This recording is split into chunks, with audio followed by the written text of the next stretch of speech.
interesados en saber cuál fue la experiencia de Daniel Viera. Para quien no le conozca, Daniel Viera estuvo 2 años y 2 días dando la vuelta al mundo, un viajazo que hizo por Asia, América y Europa, que le llevó a recorrer 120.000 kilómetros y conocer 34 países. Ese viaje le cambió bastante y desde entonces se dedica a trabajar como guía de viajes, principalmente en los periodos de verano, y eso le da mucho tiempo para seguir recorriendo y explorando el mundo. Y hoy vamos a hablar con él a consecuencia del último gran viaje que hizo, que fue desde Nueva Zelanda hasta su casa, hasta su casa en Sevilla y más allá, porque luego lo continuó, pero en este viaje, en este tramo, utilizó el Transiberiano. Y bueno, a Daniel siempre le ha gustado mucho tomar buena nota de las cosas que hace, así que seguramente la charla que vamos a hacer con él va a ser muy práctica, muy útil para todos aquellos que estéis pensando si hacer o no el Transiberiano y qué supone. Él lo hizo en invierno, ahora nos lo contará durante más de un mes y bueno, vamos a hablar con él que seguramente le tenemos ahí. Buenas Muy tardes. buenas, muy buenas, pareja. ¿Qué Pues tal? ¿Se me nada, escucha se bien? te escucha de lujo, Perfectamente. así que muchísimas gracias por responder a la llamada y estar ahí. Eh, Siempre un placer. Vamos a hablar de viajes y vamos a hablar del Transiberiano, pero ¿quién mejor que tú para que nos hable un poquito en qué consiste este tren mítico, ¿no? Es una de las rutas ferroviarias más míticas que existen. ¿Qué nos puedes contar un poco del contexto e historia de esta ruta? Bueno, pues entrando un poco en la historia, el Transiberiano es precisamente como bien apuntas tú, es una ruta, no es tanto un tren, porque son muchos los trenes que cubren esa ruta, que en la versión más clásica va desde Vladivostok hasta Moscú. Se puede llegar mucho más lejos, pero esa sería un poco la ruta clásica. Digamos que Rusia, el Imperio Ruso, empezó a extenderse desde el siglo XVI hacia el Pacífico y no fue hasta finales del siglo XIX que, digamos, llegó a tener un pedacito que le permitiese tener un puerto en el Pacífico. O sea, le costó más llegar ahí que conquistar Alaska, para que os hagáis una idea. Que después se la acabó vendiendo a Estados Unidos, pero bueno, eso es otra historia. Que fue Vladivostok. Entonces, pues a finales del siglo XIX y ya en 1904 pudo culminar toda esa ruta que empezaron a construirla desde Moscú y desde Vladivostok y acabaron uniéndose en Irkutsk aproximadamente y unieron Pacífico y Báltico prácticamente en, en una ruta ferroviaria. No solo hay un transiberiano, o bueno, hay ramales también, ¿no? Exactamente, para ser precisos, el que yo hice fue realmente el transmongoliano, y ni siquiera en su versión más estricta porque digamos que le di un poco una vuelta de tuerca. El transiberiano clásico iría de Vladivostok hasta San Petersburgo o Moscú. También existe una versión que sale desde Pekín y pasa por Mongolia, por Ulan Bator, que sería el transmongoliano. También se le llama a veces transiberiano porque gran parte de esa ruta transcurre en la transiberiana. Y luego hay otras vertientes como la que pasa por Manchuria, o yo, por ejemplo, estaba en un viaje organizado en Corea del Norte y realmente, técnicamente, yo hice el transiberiano desde Pyongyang hasta San Petersburgo. Y en esta ruta del Transiberiano, ¿qué hay que ver? ¿Qué es interesante? Bueno, pues es ciertamente diversa. Uno empieza por China, empieza bueno, se puede empezar por Moscú. De hecho, la mayoría de las personas empiezan por la parte, digamos, digamos europea. Yo lo hice al contrario, porque me encontraba viajando en un viaje más largo por Asia. Entonces, empezando desde China como lo hice yo, o desde Corea del Norte, no vamos a entrar en Corea del Norte porque eso da para otra charla, pero bueno, la clásica transmongoliana empezaría por Pekín, ya sabemos todas las muchas cosas que ofrece esa gran histórica ciudad. Luego pasa por una ciudad que se llama Datón, que es también un centro con esculturas, cuevas budistas, que es muy interesante, y ya uno entra pasa la frontera con Mongolia. Hace una parada en Ulan Bator, desde Ulan Bator salen muchas expediciones, casi siempre con agencia, aunque se puede intentar hacer por cuenta propia. Aunque es algo complicado, pero bueno, hay agencias que operan y que no son caras y te organizan un recorrido por todo lo que es el desierto del Gobi o para otra parte de Mongolia que es muy interesante, un poco vivir con los nómadas y compartir con ellos muchas cosas. Y ya luego uno entraría en Rusia, A esa altura digamos que entroncaría el Transiberiano clásico en la ciudad de Ulan-Ude, y Ulan-Ude es una ciudad muy particular de Rusia porque es una ciudad en la que hay son buriatos, digamos, es como una especie de mongoles rusos, creo que alcanzan 1 millón de personas, entonces sus rasgos son mongoles, fisionómicamente, y hay también muchos templos budistas, lo cual es interesante y uno no esperaría verlos en plena Rusia. A partir de ahí, uno llega a la zona de Irkutsk, que es la joya de la corona, según mi punto de vista, que es el lago Baikal, que es el lago más profundo del mundo y el que alberga 1/5% del agua dulce de todo el mundo, que se dice pronto. Creo que podemos hablar un poco más adelante de ese lugar. Y bueno, ya prosigue, pasa por Krasnoyarsk, pasa por Novosibirsk, Tyumen. Ahí hay un desvío que puedes ir a unas ciudades históricas desde donde comenzó la conquista de los rusos, que son Tyumen y Tobolsk, que son muy interesantes de ver. Ya se acerca uno a Ekaterimburgo, ya ahí empezaría, a partir de Ekaterimburgo, empezaría, digamos, los Urales, cruza los Urales, ya estarían en la parte europea de Rusia. Y ahí pues tienes todo el Tatarstán, Kazán, y ya llegas a Moscú. Y puedes desviarte también para hacer el Círculo Dorado, que son Vladimir y otras ciudades históricas, y desde ahí puedes acabar en Moscú o puedes alargarlo hasta en San Petersburgo, que es una noche más de tren. En total, desde Pekín, si no me equivoco, son unos 10.000 kilómetros. Y has mencionado que la mayor parte de la gente lo hace en un sentido, pero que se puede hacer en los dos. ¿Hay diferencia, no sé, la experiencia del que hace el viaje en hacerla en un sentido o en el otro? Bueno, yo por lo que pude hablar con otras personas, que influye más la época en la que lo hagas, pero hay más turistas desde Europa hacia Asia y menos turistas desde Asia hasta Europa. Pero por lo demás es prácticamente igual. Y decías, depende cuándo lo hagas, ¿qué época dirías tú que es mejor para hacerla? Bueno, vamos a hablar en el sentido en el que la hiciste tú, digamos, de este a oeste. ¿Cuál es mejor momento y por qué?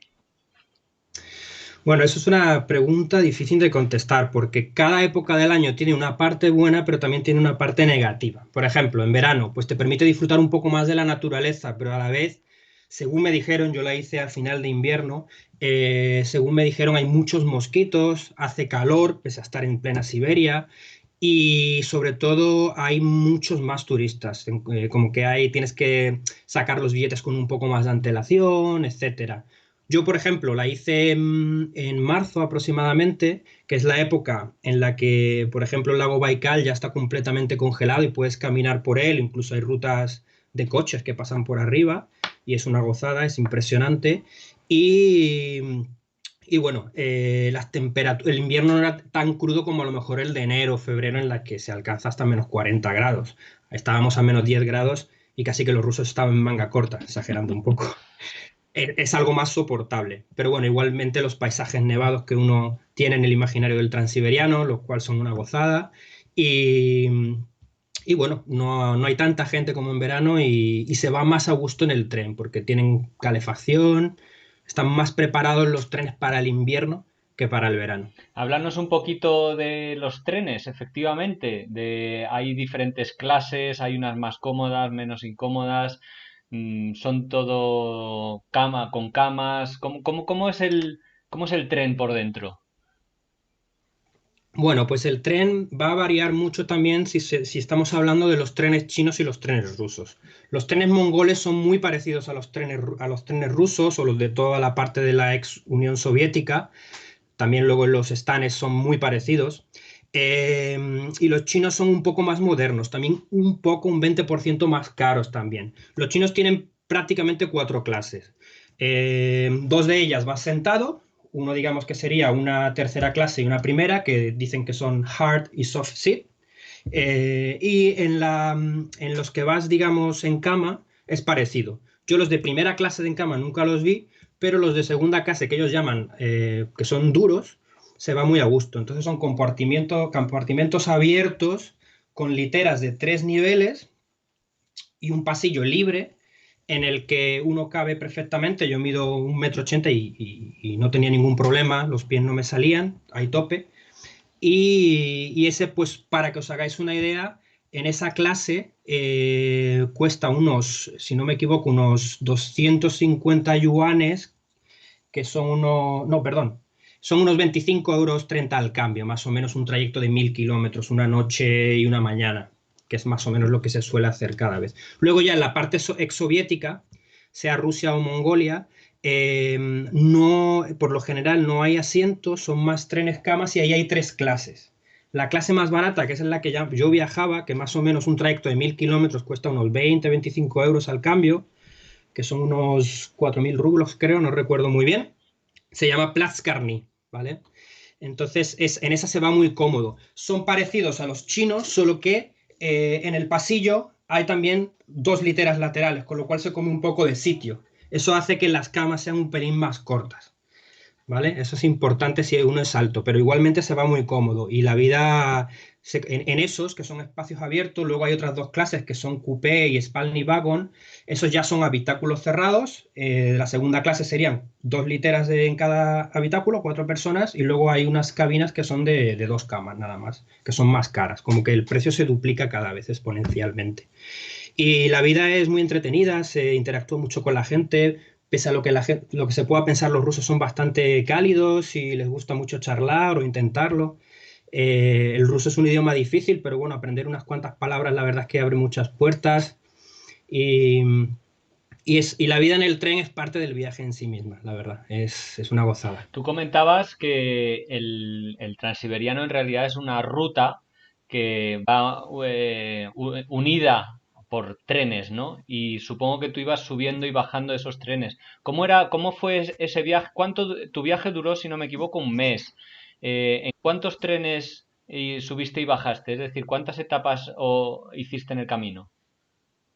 Vale, el visado ruso hasta ahora era de un mes, entonces lo que es la parte rusa ocupé el mes entero, pero si sumamos la semana y pico y la otra semana que empleé desde Beijing, a lo mejor estamos hablando de un mes y Vale. medio.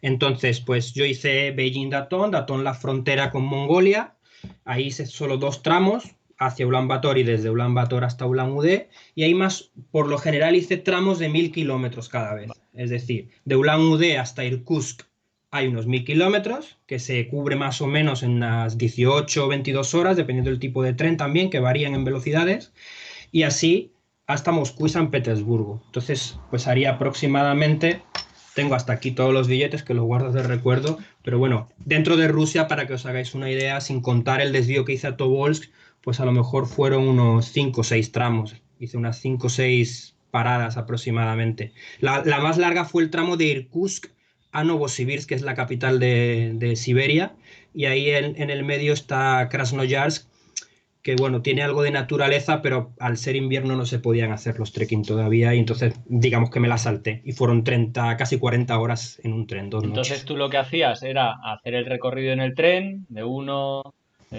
día, día y medio, tal. Llegabas a una ciudad, visitabas esa ciudad, te alojabas en esa ciudad o al lago, por ejemplo, que comentaste que fuiste, demás, y comprabas los billetes para la siguiente ruta, avanzabas, dormías en esa ciudad, visitabas esa ciudad. O sea, ibas avanzando a medida que el cuerpo te lo pedía, digamos, o cerraste ya de anticipado todo el trayecto. Bueno, por regla general, según el lugar, dediqué evidentemente más tiempo a lo mejor a ciudades como Moscú, San Petersburgo. En otras ciudades, pues a lo mejor paré 2, 3 días. En el lago Baikal paré más, merece la pena. Entonces, fui comprándolo más o menos todo sobre la marcha. Los billetes chinos se pueden comprar en una página que es medio oficial, que se llama trip.com, si no es con una antelación mayor a 20 días.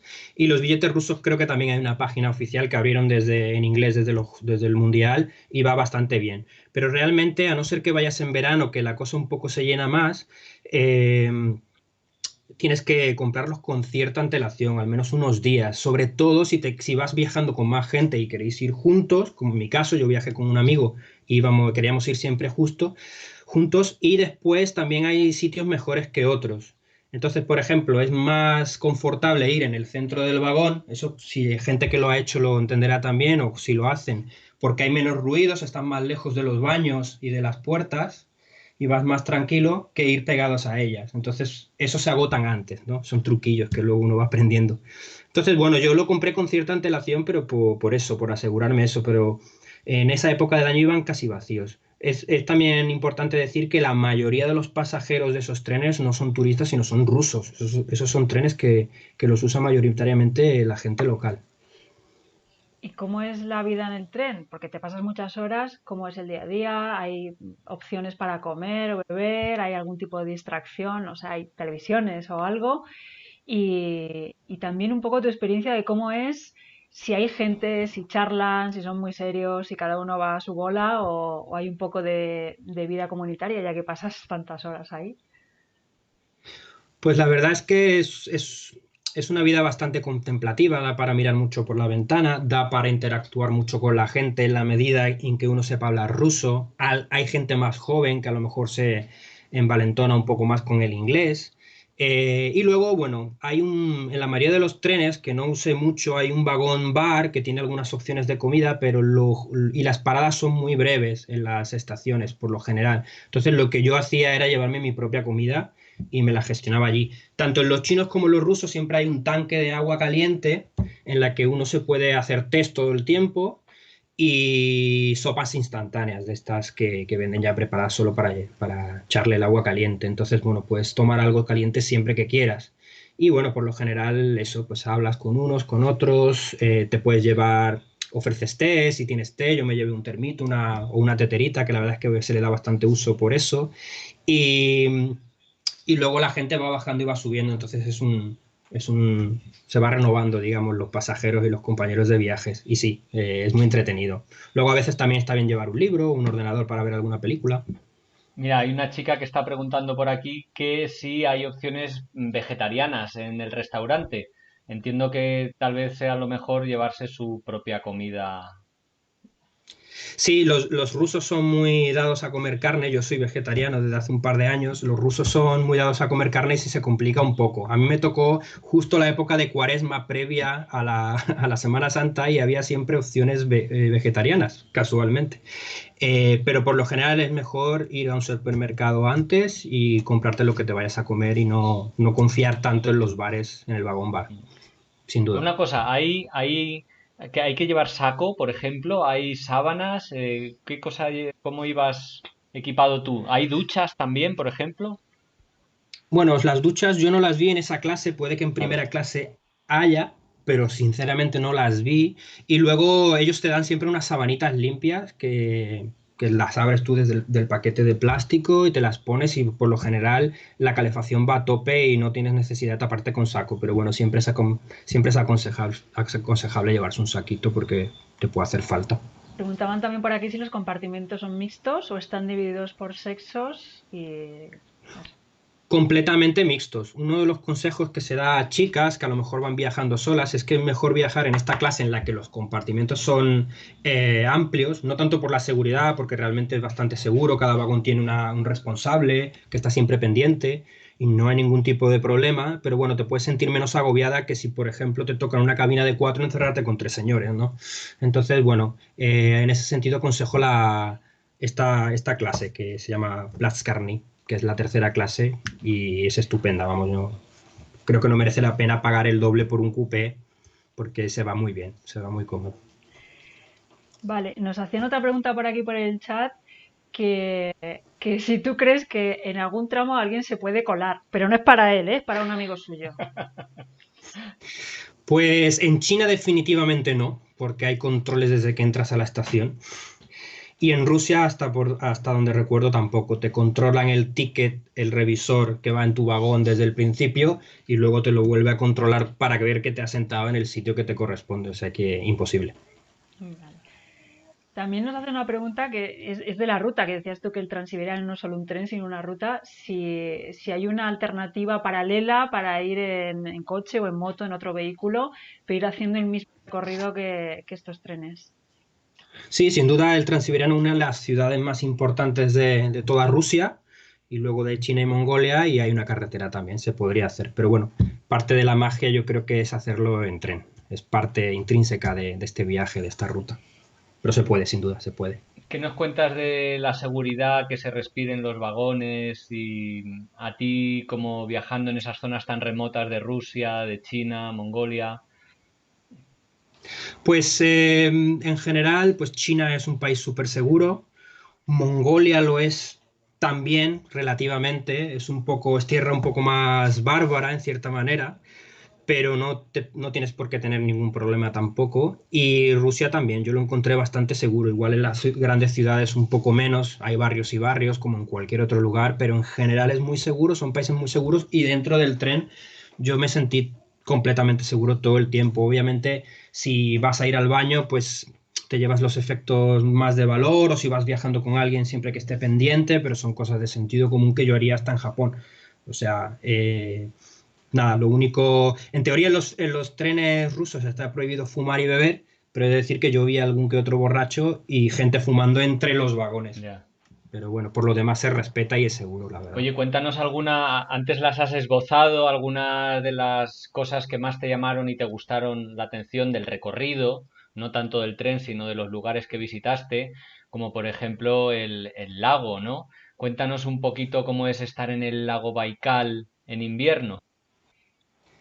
Bueno, pues es una de las cosas más impresionantes que yo he hecho en mi vida, la verdad, porque es que el lago, la Baikal, que es inmenso y es precioso y está en un paraje inigualable, se llega a congelar más de 1 metro. Eso hace que puedas patinar con patines de hielo, puedes caminar, puedes hacer caminatas. Hay caminatas y expediciones en las que te llevas tu equipo de acampada específico para ese tipo de climas y cruzas el lago de este a oeste. Y, y bueno, lo que es la superficie del lago da unos, unas visuales increíbles y muy cambiantes por las grietas que se van formando, por las cosas que quedan atrapadas en el hielo cuando se congela, por las fracturas que se van haciendo cuando el lago empieza a congelarse y descongelarse al principio del invierno. Y es espectacular. Yo hice un vídeo, tengo por ahí en mi canal de YouTube, si alguien lo quiere ver, precisamente de eso, de todos los patrones visuales que da el lago. Y luego hay un lugar muy especial, bueno, el lugar más cercano y más típico para ver el lago desde Irkutsk se llama Lisbianka, pero hay una islita que está un poco más al norte que se llama Olhón, que es un sitio bastante místico donde hay chamanes, rituales, hay muy poca población y hay piedras y montañas que se creen sagradas y están en medio del lago. Y en esa época del año se llega en 4x4 que va por encima del lago. Entonces es bastante particular. Yo se lo recomiendo a todo el Ahí, mundo. Y luego qué hay es lo otras. que hiciste ahí, por ejemplo? O sea, ¿llegaste a una ciudad y fuiste a una agencia de viajes o en el hotel lo organizaste o cómo Nada, lo hiciste? por tu cuenta completamente. Llegas a Irkutsk, tomas una van compartida que te lleva a Lisbianka. Allí pues hay hostales, hoteles, el tipo de alojamiento que quieras. Y echas allí el día. El lago está ahí, está congelado. Bajas digamos, el tal y te pones a andar lo que quieras.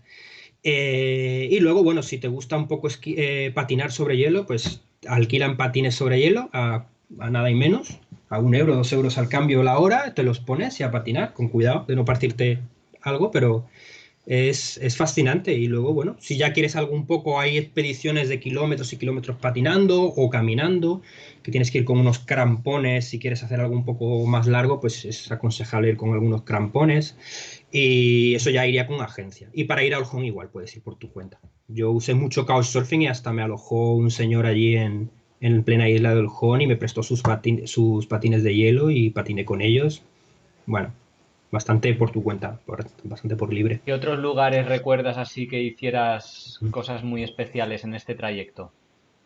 Sí, bueno, pues Mongolia lo recomiendo muchísimo. Ahí sí quizás aconsejo más hacerlo con una agencia. Hay una que yo utilicé y la verdad quedé muy satisfecho por precio y por servicio que se llama Golden Gobi. Es de las pioneras allí y te llevan a ver los pueblos nómadas. Es algo que me impactó.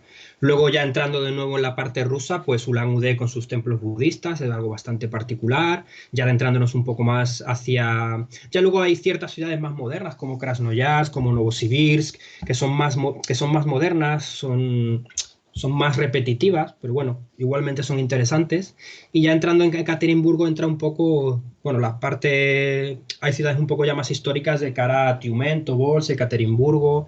Ekaterimburgo tiene mucha historia, ahí fue donde mataron a los zares, y hay un monumento dedicado a ellos. Y ya cuando pasa Kazán es muy bonita, es algo que no te esperas ver, es un territorio dentro de la Federación Rusa es un territorio con cierta independencia y cierta idiosincrasia cultural, que está los tártaros, Tartastán. Y bueno, físicamente ves que son diferentes, son musulmanes, está lleno de mezquitas aquello, tiene un Kremlin impresionante, entonces no te esperas esa diversidad dentro de Rusia. Y bueno, ya uno cuando entra en Moscú y San Petersburgo, pues evidentemente, ¿qué os voy a contar? Hay muchísimas cosas que hacer y descubrir. Y hablabas de Couchsurfing, ¿se usa mucho? ¿Es fácil? ¿Responden rápido? ¿O cómo fue tu experiencia? Mira, pues yo he viajado haciendo couchsurfing en muchos países, quizás más de 100 en mi vida, y la rusa es la comunidad de couchsurfing más acogedora y más hospitalera que he encontrado con diferencia, comparable a muy pocos países. La verdad es que tenía hasta a veces 7 o 10 lugares donde quedarme a dormir en cada lugar que fui. Solo tuve que usar una vez un hostel y fue en Irkutsk, que por lo que fuera no encontré nadie que me alojase allí o que pudiese en ese momento, y aún así son bastante baratos, son pues 5 euros aproximadamente por persona, lo cual está bastante bien. Y bueno, la gente muy cálida, gente con la que puedes quedar, te enseñan cosas o te alojan, te enseñan su cultura. Bueno, es parte del viaje también, esa interacción con la gente local y sin duda lo recomiendo ¿Cómo lo muchísimo. hacías para tener tantas solicitudes que te solicitaban a ti que alojarte o se ofrecían para alojarte? Eh, Ujú. Bueno, yo generalmente me gusta más elegir quién me aloja, con lo cual hago request personalizadas, pero siempre, como me gustaba quedar con gente también y todo, pues hacía una solicitud pública en la que los hosts te ofrecen su casa o te ofrecen un paseo, una cena, lo que sea.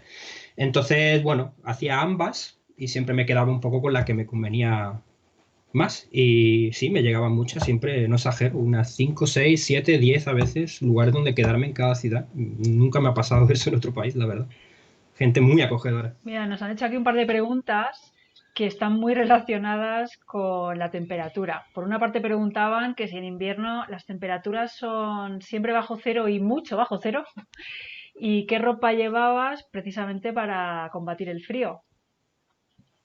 Bueno, pues yo iba con ropa no demasiado técnica, un pantalón normal, un pantalón térmico debajo, unos buenos calcetines, unas buenas botas, que siempre aconsejo para este tipo de viajes. Y luego en la parte de arriba pues tenía un pluma, un soft y luego un cortavientos y algo más de térmico dentro y con eso me bastaba, la verdad. Y vamos, creo que una de esas porque venía de zonas cálidas en ese viaje y creo que fui a un Decathlon en Pekín a comprarme un pluma, vamos, que me costó 10 euros o algo así.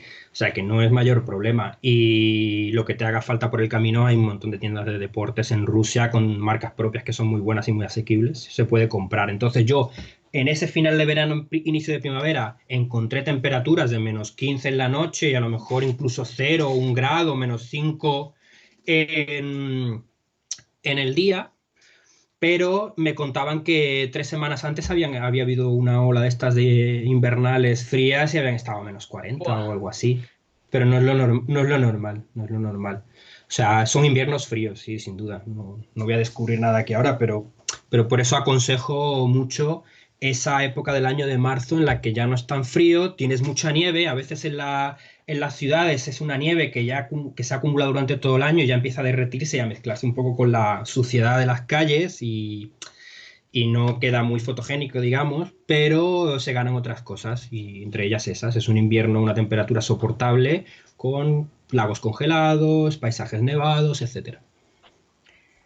Y desde el punto de vista de la salud, ¿hace falta para hacer un viaje así alguna vacuna que sea obligatoria en alguna de las zonas o recomendable? ¿Hay algún riesgo así de salud? Aunque con esa temperatura, aparte del de congelación, quiero decir. Pues mira, en cuestión de salud, como yo hice este trayecto, lo hice englobado en otro viaje más largo que venía desde Nueva Zelanda y pasando por otros países, cuando fui a Sanidad Exterior, pues me dieron una serie de vacunas o cosas a tomarme, que ni siquiera son las normales, porque ya de otros viajes tenía algunas vacunas puestas, pero creo recordar que para China, Mongolia y Rusia no hay nada específico que te tengas que poner. Lo que sí, yo, por ejemplo, pillé una bronquitis. Yo me acatarré un poco porque tanto las casas como los trenes están muy calientes dentro, demasiado yo diría, y entonces los golpes de frío y calor continuos de salir y entrar son muy traicioneros. Y yo pillé un resfriado que mal curé, que luego se convirtió en una bronquitis, casi neumonía. Me acuerdo que estaba en Kazán, tuve que ir al médico, tirar de seguro y se me curó con antibiótico, pero estuve con una tos muy perruna unos cuantos días. Así que bueno, tened cuidado con eso, con los cambios de temperatura si se va en invierno. Bueno, Son y el traicioneros. tema del idioma, ¿cómo lo gestionas? Porque la mayoría de nosotros no hablamos ruso y yo no sé si allí se habla otro idioma fácilmente. Bueno, como decía, la gente joven habla un poquito más de inglés, cada vez más, lo suficiente como para comunicarte, preguntar cosas por la calle y demás. Aprender 4 cosillas en ruso no cuesta mucho y te abre muchas puertas y es divertido.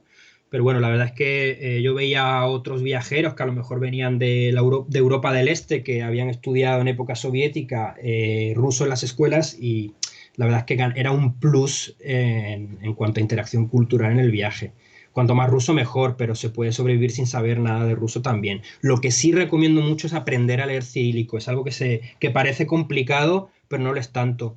Y te soluciona muchas cosas. Entender carteles, de cosas que se dicen igual en español, casi que en palabras que vienen del latín, etcétera, o del inglés incluso, pues te ayuda mucho a guiarte en señalización sobre todo y entender papeles, etcétera. Y es muy fácil realmente y muy divertido. Yo me lo pasé, ¿no? Me entretenía Entretenido, leyendo claro, cosas. claro, sí. Bueno, tenías Sí, tiempo sí. también para dedicarte a aprender Sí, sí. cirílico y lo que hiciera falta.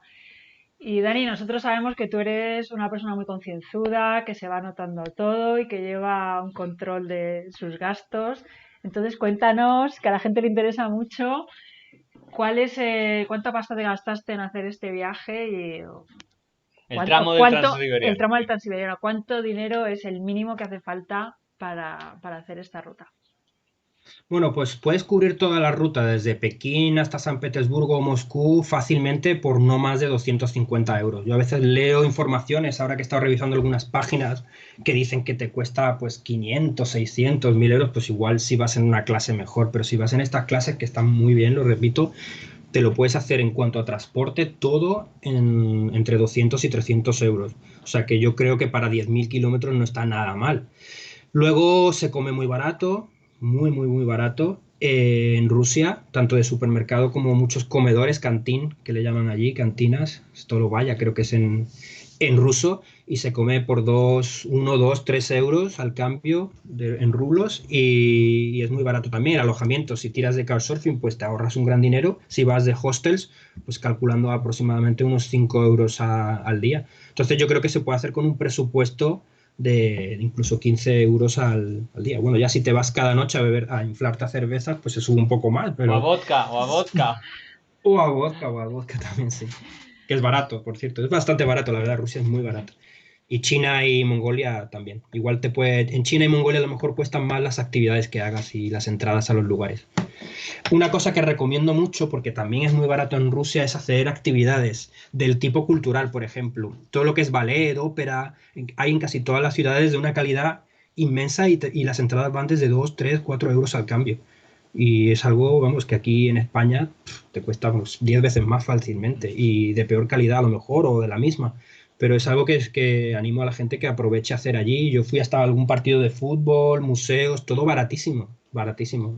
Realmente es un país barato. ¿Tú cuál dirías que es el tiempo mínimo para hacer, mínimo pensando en que lo disfrutes un poquito y que te dé tiempo a ver alguna cosita? ¿Y cuál el tiempo ideal para hacer este recorrido? Sí, pues bueno, de todas las rutas de las que se ha hablado hoy, yo creo que es quizás la más corta, la que se puede hacer en menos tiempo. Si hiciese, basándonos en el clásico transiberiano que va desde Moscú a Vladivostok, bueno, si lo hicieras todo de un tirón, creo que son 6 días aproximadamente, sin bajarte, pero evidentemente no tiene mucho sentido hacerlo de esa manera. Si te bajas una media de 2, 3 días en cada ciudad interesante, pues a lo mejor lo puedes hacer muy, muy, muy corto, a lo mejor 20, 21 días, unas 3 semanas. Quizá agotar el mes de visado que te da el consulado, la embajada rusa, merece la pena, ya que, y aún así se queda un pelín justo. que por cierto ahora con toda esta cuestión del virus creo que van a relajar y a facilitar el visado ruso. No sé si de cara a este verano ya o de cara al año que viene, pero se va a facilitar incluso en extensión de días, leí por ahí, para fomentar el turismo. Entonces puede ser una muy buena En oportunidad general, ¿el para visado es intentar. complicado de tramitar? No, no es complicado. Te piden que tengas un seguro de viaje, te piden un itinerario, tienes que sacar. Hay por ahí una web para viajar en Rusia, creo que se llama rusalia.com, luego la podéis poner por ahí, que te explica todo al detalle. Pero no, no, se saca en pocos días, se puede hacer creo que sin ir, lo puedes hacer por mensajería si no estás en Madrid, no sé si tienen consulado en Barcelona, pero bueno, te piden algunas cosas, pero dentro de los países que te piden visados es fácil y no sé si está en 50, 60 euros aproximadamente al final, relativamente caro, que después se Nos compensa. hacían por aquí otra preguntita, que si en verano a lo mejor que hay más turismo hay que comprar con antelación, con antelación ¿qué es? ¿Una semana o hay que irse a un mes para asegurarse de que tienes esas plazas que decías que son las que se agotan antes porque son mejores? Bueno, pues no puedo hablar en primera persona porque no lo hice en verano, pero por oídas sé que, bueno, lo podías hacer incluso con poca antelación, de pocos días de antelación, siempre quedándote con a lo mejor los peores lugares. Pero bueno, yo creo que se puede hacer, lo puedes llevar ya hecho desde tu casa, lo puedes llevar ya comprado desde tu casa, si tienes más o menos claras las paradas que tienes que hacer y quieres hacer. Y si no, sobre la marcha, intentando al menos una semana de antelación para asegurarte que sea bueno o malo el sitio, tienes un sitio en el tren. Si no es en una hora, es en otra. Hay muchos trenes porque van uniendo muchas ciudades y hay muchas combinaciones y si no es uno, es otro. O sea que realmente es difícil quedarte sin plaza. Y esta pregunta en realidad no es para ti, sino si alguien te la ha contado, porque nos pregunta Marta si crees que hay problemas para mujeres que viajen solas. Antes has comentado que en el tren has dado alguna recomendación, pero no sé si una vez en alguna de las ciudades por Rusia, por Mongolia, etcétera, si sabes de la experiencia de mujeres que hayan viajado solas y cómo lo han vivido. Pues mira, en el que hice yo me crucé con muy pocos turistas, pero precisamente me crucé con un par de amigas. Era una chica australiana y otra americana, si no recuerdo mal, y lo estaban haciendo solas y no tuvieron ningún problema. La verdad es que yo se lo recomendaría a todo el mundo. No, aplicando el sentido común que aplicarías en tu propio país, no debe haber ningún problema. Bueno, Dani, esto se está acabando, el tiempo la verdad es que vuela. No sé si tienes alguna reflexión final para alguien que esté haciendo este viaje, alguna recomendación de esas secretas, algún truco de esos ocultos que solo compartes con las 300 personas que están mirando y viendo esta charla. Bueno, pues nada, simplemente animar a que la gente lo haga, que es bastante asequible en cuanto a tiempo, a cuanto a dinero, a presupuesto y la verdad es que ofrece muchas cosas esta ruta. Es para todos los públicos, viajeros experimentados y viajeros que están empezando un poco a iniciarse en grandes rutas. La verdad es que es un must, algo que debe hacer todo tipo de viajero y es una muy buena ruta para iniciarte. Y si tienes algo más de tiempo, es buena ruta para encajarte de Europa en plena Asia y luego de ahí seguir otro derrotero. Entonces, bueno, no voy a descubrir la pólvora ahora, pero bueno, eso sería cualquier caso. Si alguien tiene alguna duda más específica, pues yo le invito a que a través de mis redes sociales me pregunte sin ningún tipo de problema y ahí lo Bueno, aclaramos. antes han preguntado si tenías alguna página web, que creo que no, pero redes sociales, como dices, es Univer Traveler, como se puede ver en la parte inferior de la página, que tienes Instagram y Facebook, si no me equivoco, ¿verdad? Exactamente, antes tenía un blog que después de 11 años cerré por diversos motivos, que era universaltravel.org, pero ahora pues estoy en YouTube, estoy en Instagram, en Twitter y en Facebook, sobre todo en Facebook, como Univer Traveler con una L. Ahí lo podéis ver y ahí cualquier cosa me preguntáis sin problema. Muy bien, Daniel. Pues oye, te queremos dar las gracias a ti y desde luego a todos los viajeros que hoy han pasado por aquí, por estas